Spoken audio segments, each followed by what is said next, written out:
I hope that you are healthy and happy in this uncertain.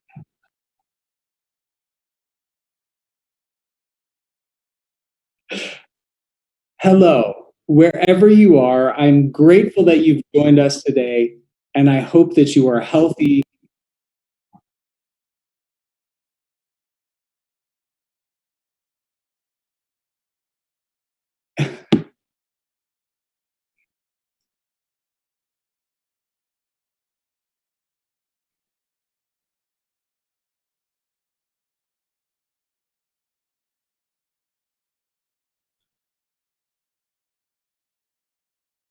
Hi, I'm good.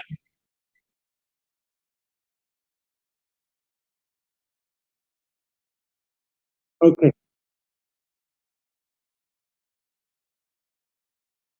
okay. I can hear it's very loud over there, so I don't know if that will stop, but I can hear lots of noise over there. Just making sure that's not.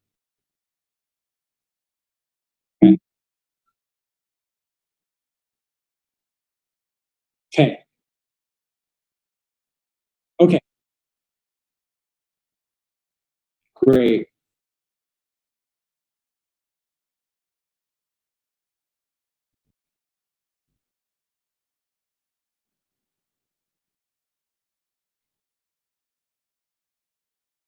Okay. Hello and welcome. Thank you for joining me today, and I hope that wherever you are healthy, safe, and happy. It's my pleasure to be with you today to talk about investing rules for uncertain times like the year that we find ourselves in. So, I want to begin my first slide. I want to talk about some rules for managing your behavior and managing your money in an uncertain time. And the very first rule that I want to talk about is aimed at giving you control. Very often, when I speak with investors, they think that the market is the most important thing, or that politics are the most important thing, or that something out that they need to control if they are to have good financial returns.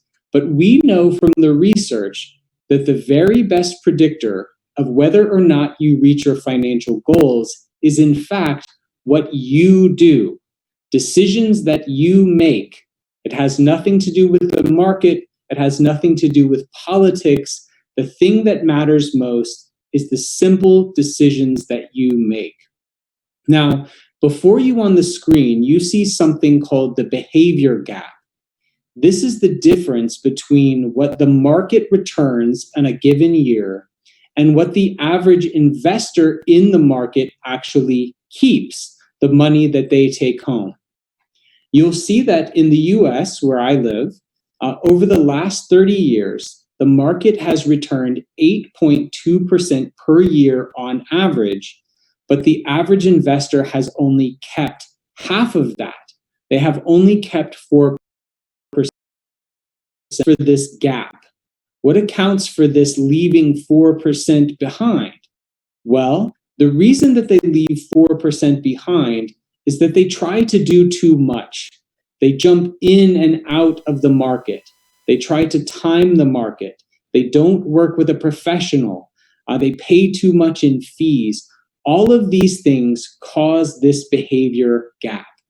So the rules that we're going to talk about today are aimed at helping you hang on to all of your money, help you hang on to all of that money.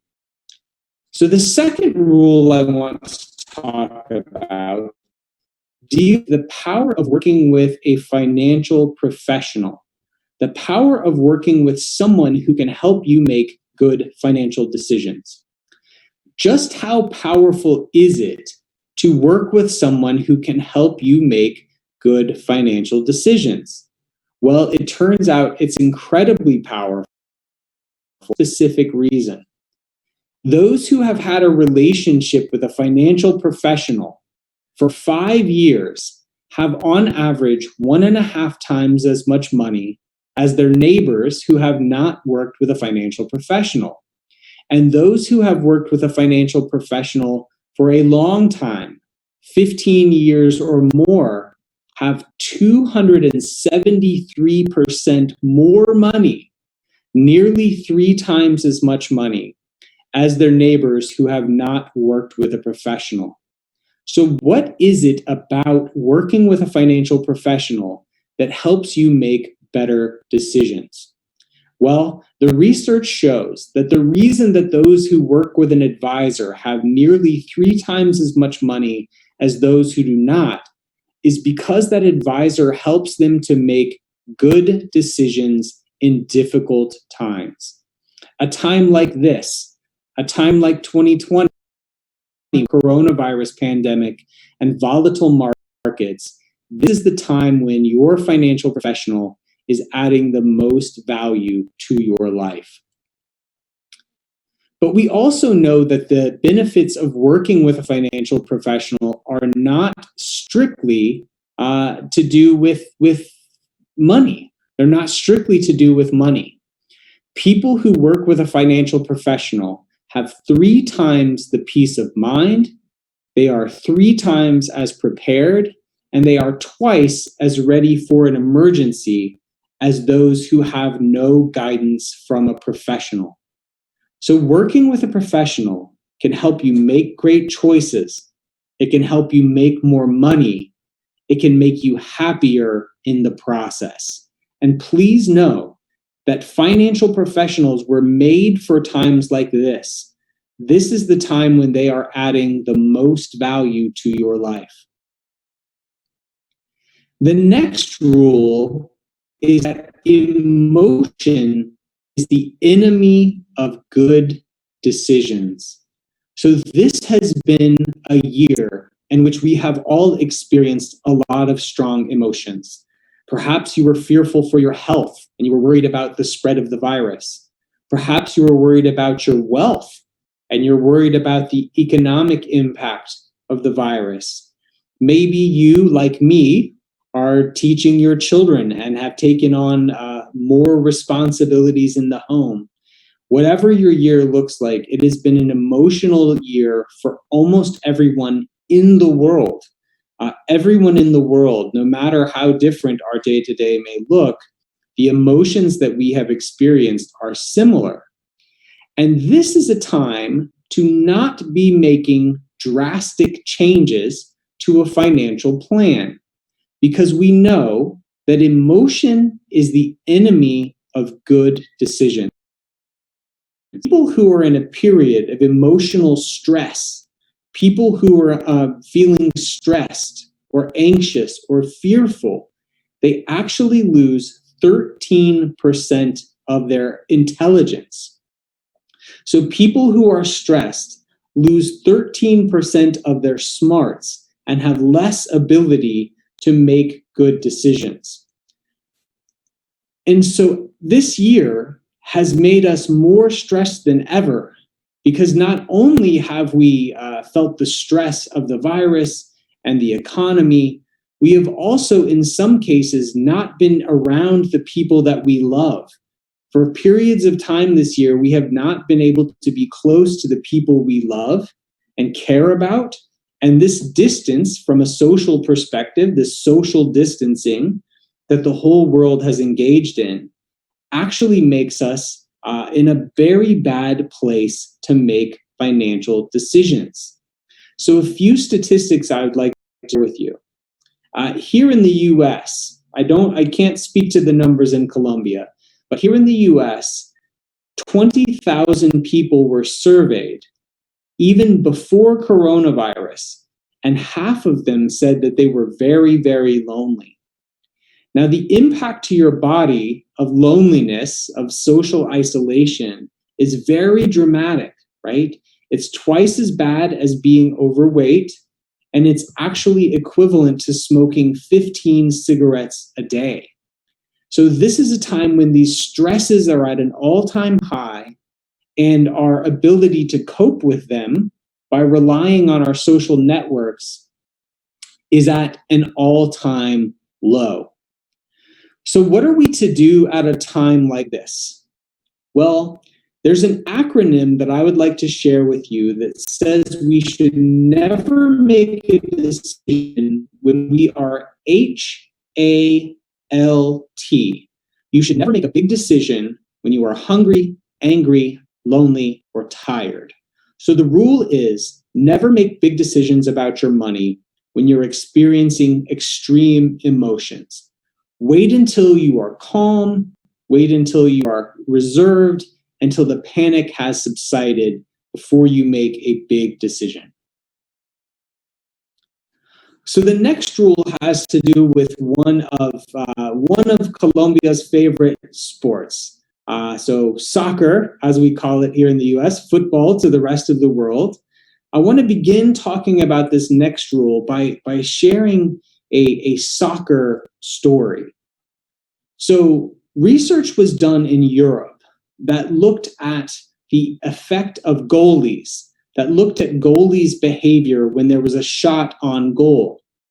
So what this research found was that 94% of the time, goalies would dive either dramatically to the left or dramatically to the right to try and stop the ball from going in.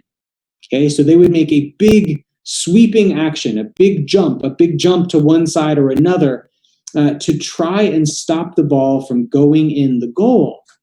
But what the researchers found was that the goalies stopped the most shots on goal when they stood in the middle. Not when they did great big jumps, but when they stood in the middle.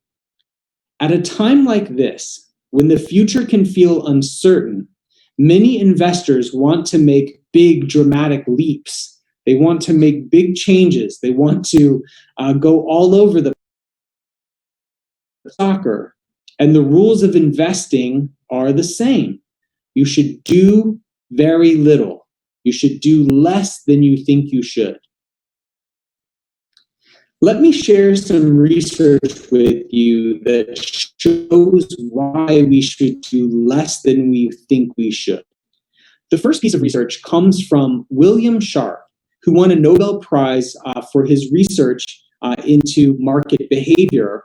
And he found that you have to get 82% of your choices right to be equivalent to doing nothing.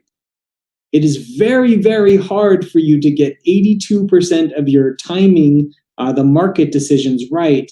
It's very, very easy to do nothing. And he found that almost no one can match that 82%.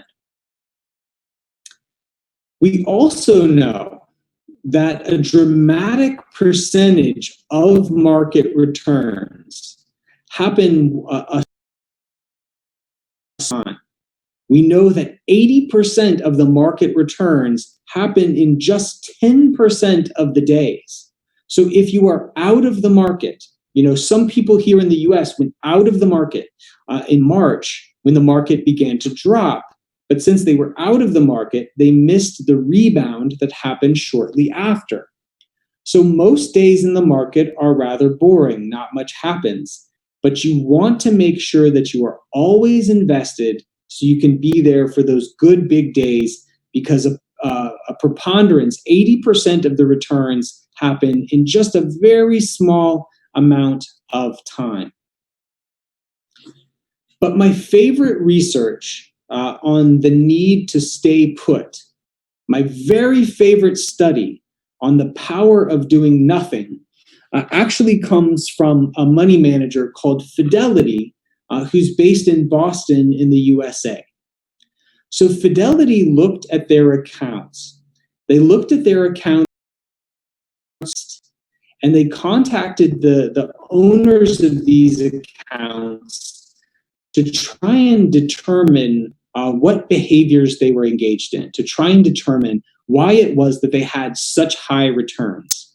They found two things were common among the people who had the highest returns. They found first that many of these people had forgotten that they had accounts. They had forgotten about their accounts entirely, so they had left it alone and had not been there to make poor decisions.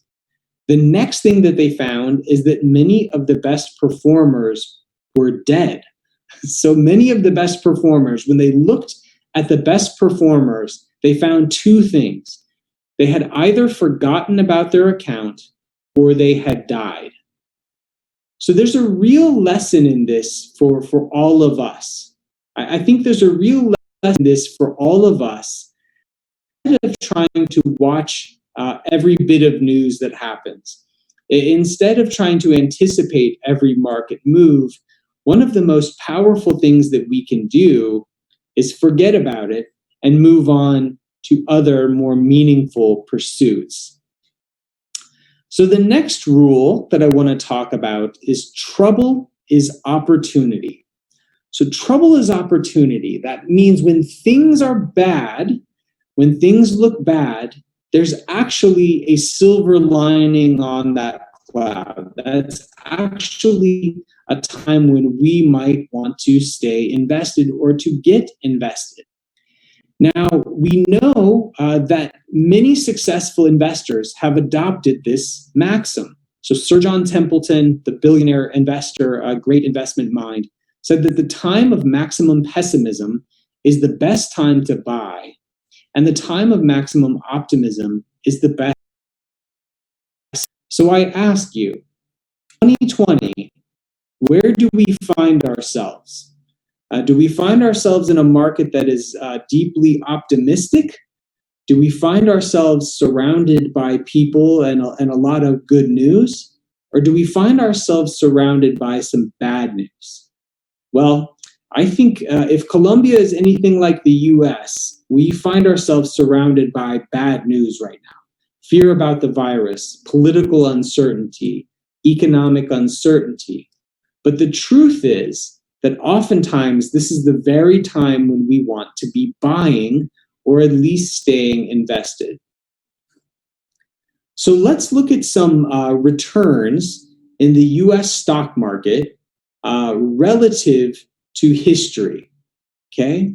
So when the US stock market is between 5% of all-time highs, over the next year, the average return of the market is 0.3% per year. What about when the market has dropped 35 to 40% like it did in the US earlier this year? Well, we find that the average is very good, that the average then is 14%, much, much better than average. And what about when the market has dropped 50% or more? We find that over the next year, the average return is a whopping 53%.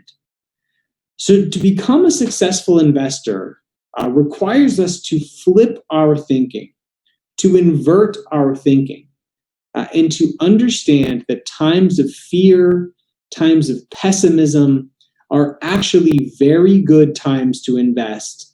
And we find ourselves in just such a time right now. The next rule that I want you to really internalize is to ignore the experts that you will find. One of the things that you'll find when there are periods of market uncertainty, like the period of market uncertainty that we find ourselves in now, is that experts will emerge that will try to tell people that they know what is going to happen. Experts will emerge to say, I can see the future, I know what's going to happen. So let's put those experts on trial, if you will. So the most famous research done on expert decision making was actually done at the University of California in Los Angeles by a doctor by the name of Philip Tetlock. And Tetlock found that the more famous an expert was, the less likely they were to be correct. It's hard to believe, isn't it? The more famous an expert is, the less likely they were to be correct. So the next time you see someone in the news, TV, who you've heard of, who is famous, you may want to actually ignore that recommendation because famous forecasters tended to be bad forecasters. Tetlock also found the bolder the past prediction, the worse the future prediction tended to be. So let's unpack this for just a minute. Why is it that people who had made bold past predictions tended to be wrong in the future? Well, many times, someone who had made a bold past prediction was an expert in one very specific part of the market and got something right.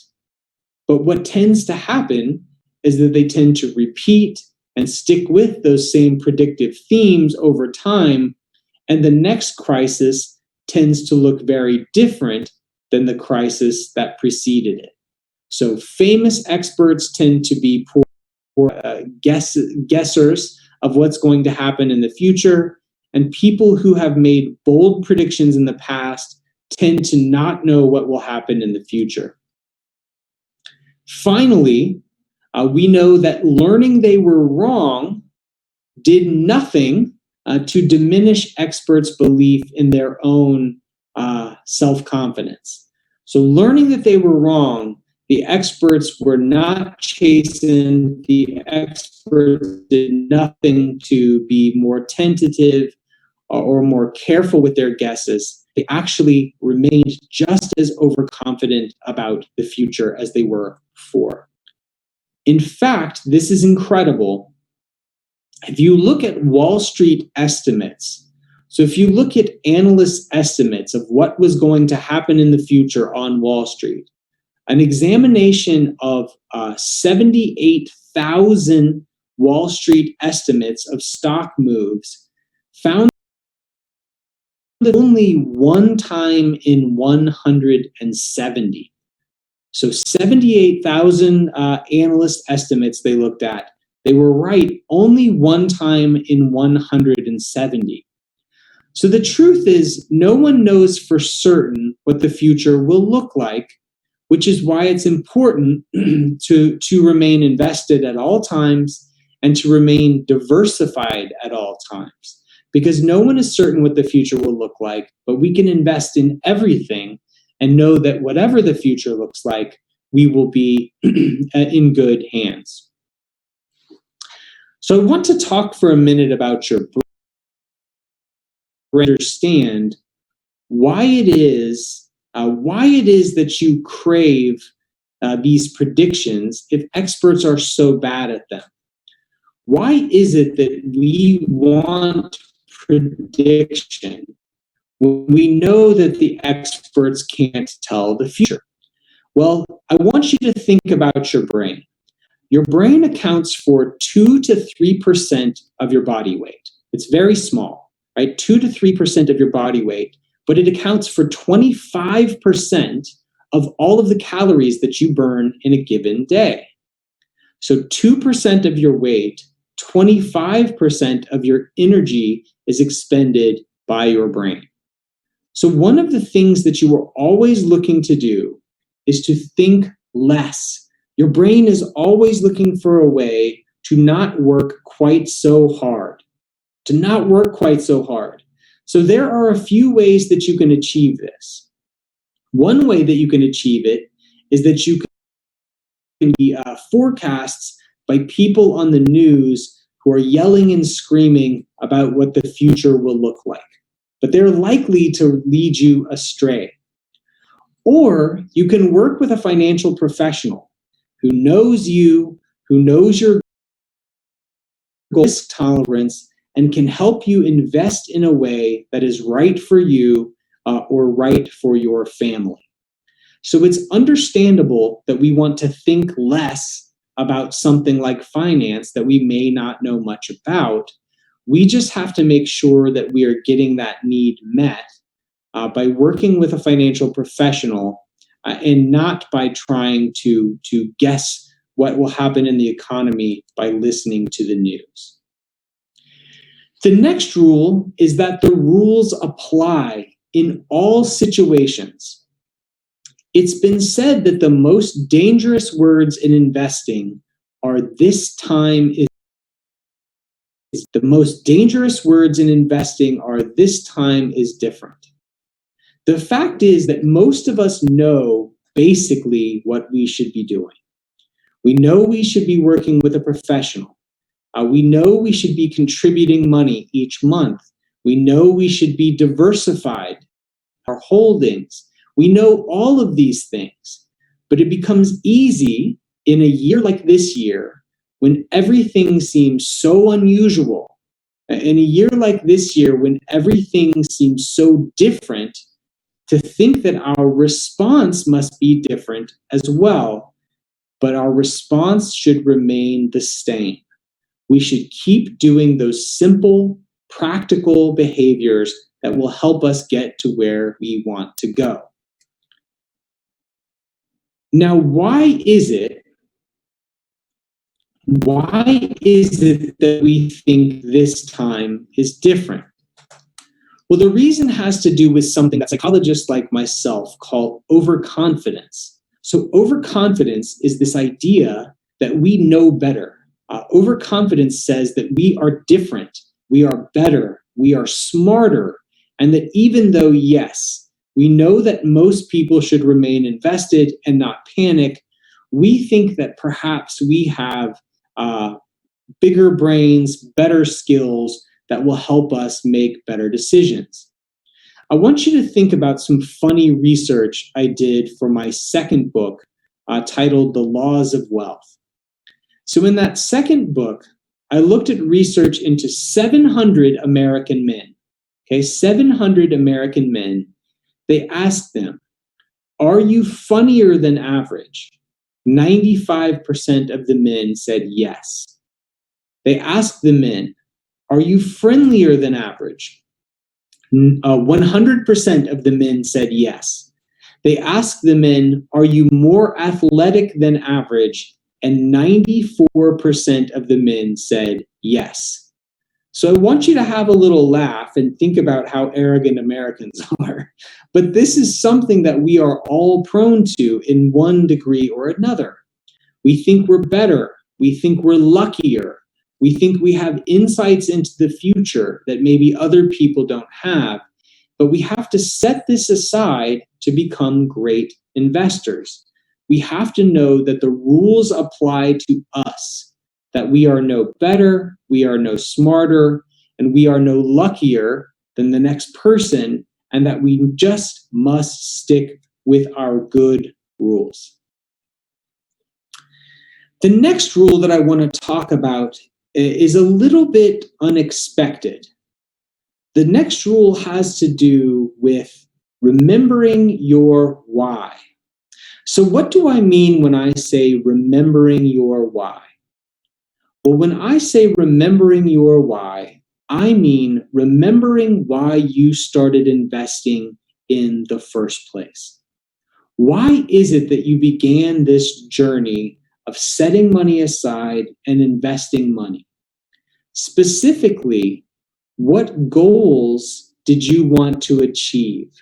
What people were you trying to support? People you loved. And I want you to remember those people and those goals, because it turns out that remembering the people we want to serve with our money, remembering the goals we want to achieve, has a lot to do with helping us reach our financial endpoint and make good decisions. So I want to talk to you about something called equity flows. Now, this is a complicated term, so let me define it.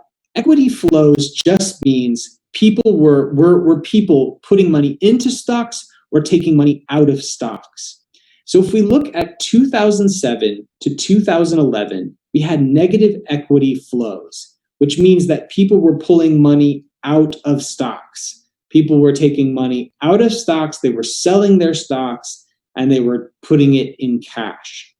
Now, this ended up being a very bad decision because, like we talked about when we talked about trying to time the market, for a couple of those years, the returns were very, very good. So what happens was people experienced a loss, they pulled their money out, and then they missed the gain.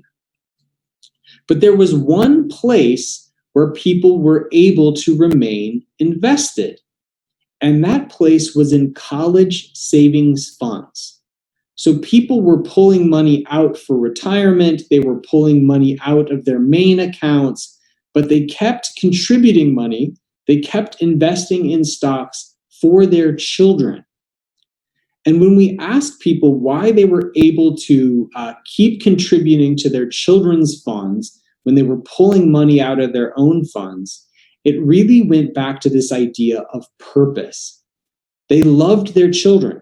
They had a purpose for their children, and they wanted something bigger for them. And so they were able to keep contributing. They were able to keep contributing in a way that allowed them to have a positive impact on that portfolio. There's similar interesting research that shows that, again, remembering why can have a powerful impact on your tendency to make. So there on the screen in front of you, you see my wife. You see my wife, you see my 3 children. So these are the people that I work for. And I wanted to use them, and I wanted to use their picture to demonstrate a point to you about the power of why. So research shows, there was research done in the US that showed that people who looked at a picture of their children before deciding whether or not to invest saved 2 times as much money as people who did not. So isn't that fascinating? People who looked at a picture of their family, who were reminded of their why, reminded why they were doing this in the first place, made better decisions than people who did not. Now, of course, you are not always going to look at a picture of your children before you make a financial. This was just an experiment. But the point remains. Investing can be difficult at times. Sometimes it can be scary. Sometimes we can lose our resolve. And at times when we're feeling fearful, one of the best things that we can do is to revisit with our professional, to revisit with those goals. Why did we start this journey in the first place? Why is it that we began saving and investing? Because when we remember why we started, we have a yes burning inside of us that is bigger than the no of fear.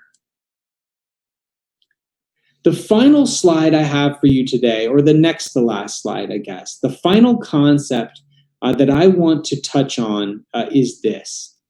It's a concept of wellness. Many of us don't put wellness and good financial decision making together. We think that financial decisions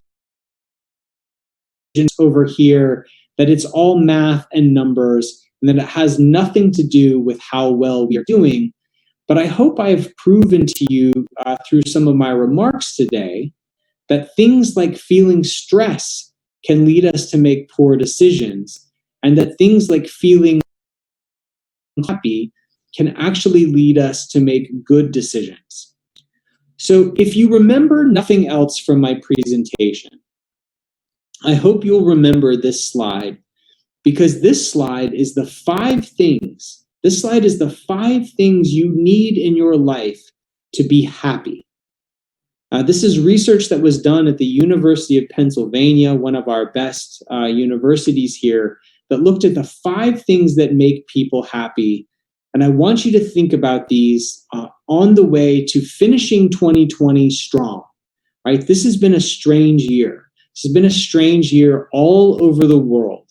But I know that you can finish strong if you.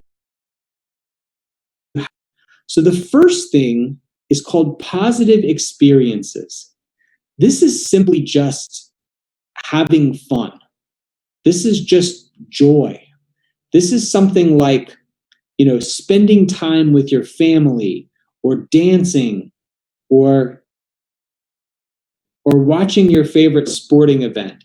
This is just good, lighthearted fun. The second thing you need to be happy is work. what we call engagement.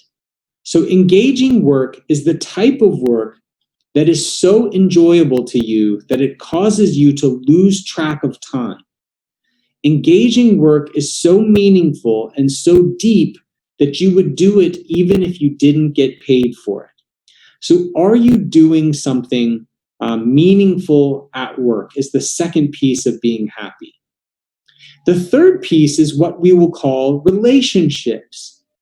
Now, this is relationships, right? At different points of the year, we have been required to be socially distant from people we love and from the people we work with. But whatever the case, we have to prioritize maintaining those relationships. This is the single best predictor of happiness. People with good relationships tend to be much happier than people with weak relationships. So even if you can't be close to the people that you love, call them, text them, talk to them on video, and find a way to connect. The fourth thing is meaning. Meaning is working for something bigger than yourself. If you are lucky enough to have maintained your job during this trying time, if you have maintained your health, if you are doing well in 2020, there are people that need your help. This could be charitable contribution. This could be through doing service. This could be calling someone who's lonely. Whatever it looks like to you, meaning is working for something that is bigger than you and your own self-interest. And finally,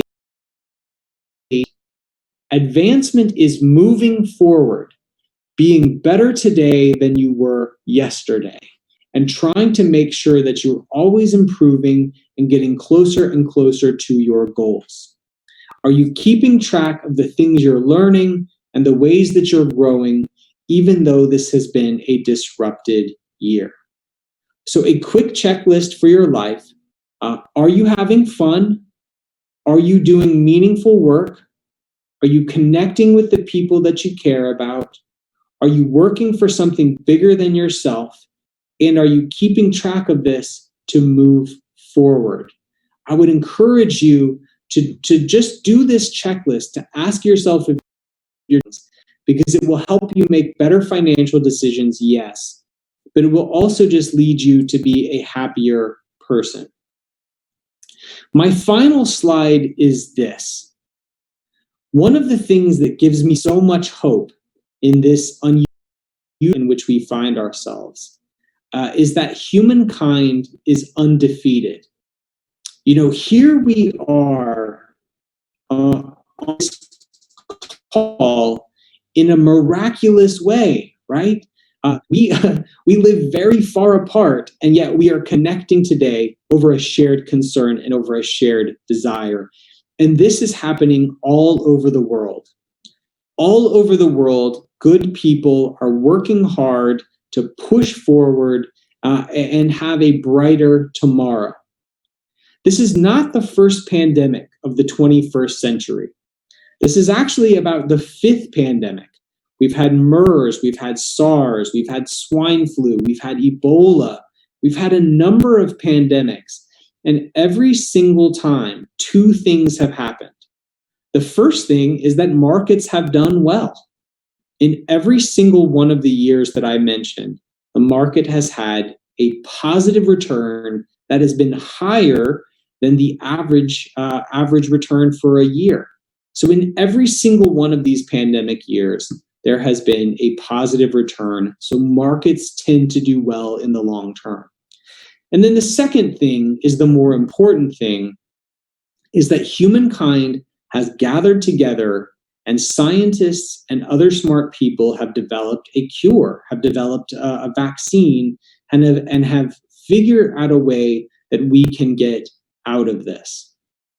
So research from 19 different countries, we have looked at how active people are in their portfolios, and we have found that the more people trade, the more people try and guess and time the market and move in and out, the worse they tend to do. So I know that it can be troubling this year. I know it can be tempting to want to try and do something dramatic, to be that goalie that dives one way or another. And yet I know from everything that I have studied that the best course of action is calm, peaceful stillness. So, in closing, let me just say to my brothers and sisters on this call, never bet against humanity. The best people all over the world, the smartest people all over the world, are working hard to keep all of us safe and happy so that we can resume normal life as soon as possible.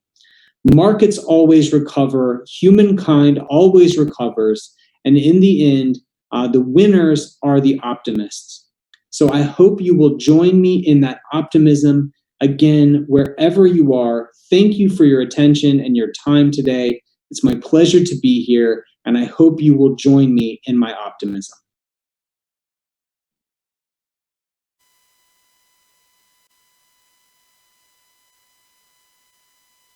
Listo. Aló. Aló.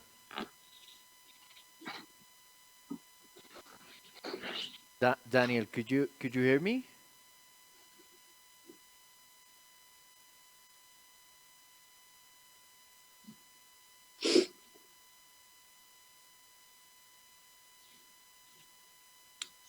Daniel, could you hear me? Yes, Okay, it's perfect. Thank very you. it's very soft. Okay. So I'm not seeing you right now, but okay, now I see you. So uh we're gonna make the second part. So we're gonna have the Q&A, just a little chat, 20 minutes between you and me. Let me check just if we can start right now.